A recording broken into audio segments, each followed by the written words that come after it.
കുട്ടനാടിന്റെ മടിത്തട്ടിൽ പോർച്ചുഗീസ് വാസ്തുവിദ്യ കോർത്തിണക്കിയ ഒരു പള്ളിയുണ്ട്. സെന്റ് മേരീസ് ഫൊറോന പള്ളി എന്ന പുളിങ്കുന്ന് വലിയ പള്ളി.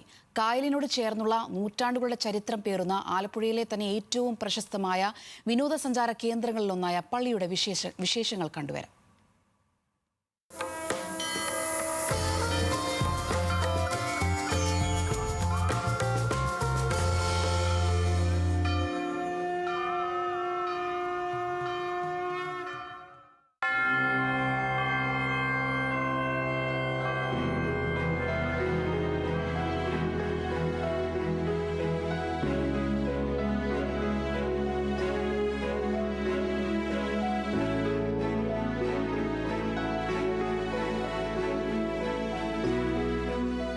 AD 1425 പുളിങ്കുന്നിൽ ഒരു ക്രൈസ്തവ സമൂഹം രൂപം കൊള്ളുന്നത്.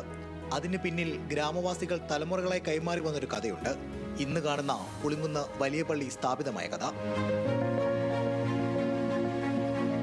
പുരാതനമായ ചമ്പക്കുളം പള്ളിയിൽ നിന്ന് രൂപീകരിക്കപ്പെട്ടതാണ് ഇത് എന്ന് പറയാറുണ്ട്. കാരണം ഇവിടുന്ന് പഴയ വിശ്വാസികൾ ചമ്പക്കുളത്ത് പോയാണ് വിശുദ്ധ കുർബാനയിൽ പങ്കെടുത്തിരുന്നത്. ഒരിക്കൽ എപ്പോഴോ പോയപ്പോൾ വളരെ താമസിച്ചാണ് അവിടെ ചെന്നതെന്നും അതിൻ്റെ പേരിൽ അവർക്ക് ഇച്ചിരി ബുദ്ധിമുട്ട് ഇവിടുന്ന് പോയവർക്കുണ്ടായെന്നും അതിന് ശേഷമാണ് ഈ ദേവാലയം ഇവിടെ നിർമ്മിക്കപ്പെട്ടതെന്നുമാണ് പിന്നീട് ഉള്ള ചരിത്രത്തിൽ അറിയപ്പെടാനിടയായിട്ടുള്ളത്.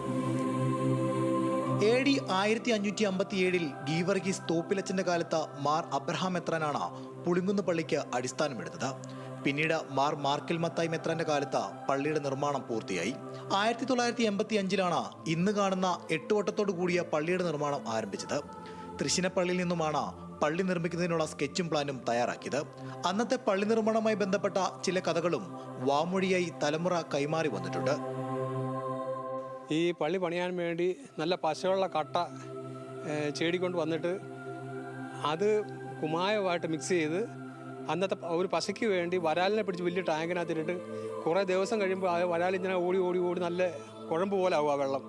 ആ വെള്ളവും ഇതും കൂടെ മിക്സ് ചെയ്താണ് കൂട്ടിയാണ് ഈ കല്ല് കെട്ടിയിരിക്കുന്നത്.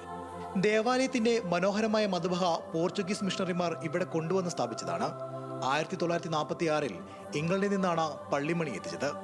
കായലോരത്തെ ഈ ദൃശ്യവിസ്മയം പല ചലച്ചിത്രങ്ങളുടെയും ഭാഗമായതോടെ ഇതര സംസ്ഥാനത്തു നിന്നും നിരവധി പേരാണ് ഇവിടെ എത്തിച്ചേരുന്നത്. ആന്ധ്രാപ്രദേശിൽ നിന്നും തമിഴ്നാട്ടിൽ നിന്നും ധാരാളം തീർത്ഥാടകർ വരുന്നുണ്ട്. നമ്മൾ പിന്നെ താണ്ടി വരവായെന്നുള്ളൊരു പിക്ചർ നമുക്ക് ഇവിടെ ഷൂട്ട് ചെയ്തതിന് ശേഷമാണ് നമുക്ക് ഈ ഇത്രയും തീർത്ഥാടകർ വരുന്നത്. ആലപ്പുഴ ജില്ലയിലെത്തുന്ന വിനോദസഞ്ചാരികളുടെ പ്രധാനപ്പെട്ട ഇടം കൂടിയാണ് ഈ ദേവാലയം. സെപ്റ്റംബർ മാസത്തിലെ 8 നോയമ്പാണ് പ്രധാന തിരുനാൾ. ഒരു നാടിന്റെ മുഖമായി ഉയർന്നു നിൽക്കുകയാണ് പുളിങ്കുന്ന വലിയ പള്ളി. മനീഷ് മാത്യു, ന്യൂസ് മലയാളം, ആലപ്പുഴ.